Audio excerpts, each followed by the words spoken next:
student of BSN Mathematics.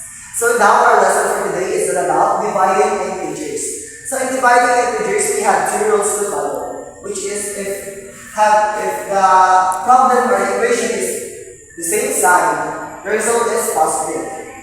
But if the equation or the problem is different sign, the result is negative. So we have 5 equations here, and let's solve the number 1 first. So negative 10 divided by 5 is negative 2. So as what we can see here is we have different signs, which is if different signs, the result is negative, which is negative 2. So negative 2 is our final answer in the equation number 1.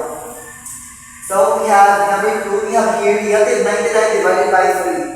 So negative 9 divided by 3 is negative 11. Negative 11. So negative 11 is our final answer in equation number 2. So let's move forward to equation number 3. So we have here 55 divided by 5. So since our equation is all positive, the result of this equation is positive.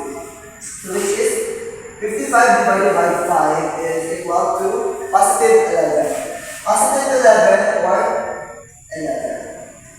So this will be our final answer in equation number 3.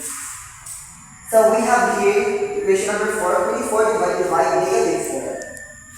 So as what we can see here, we have different signs, which is the result here is negative. So let's put a negative sign. So 24 divided by 4 is negative 6.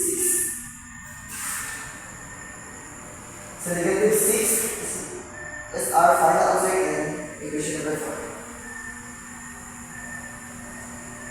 So let's move forward to our last and equation or problem. So we have here 154 divided by 11. So as what we can see here is our equation is both positive. So our answer here is 154 divided by 11 is positive 40.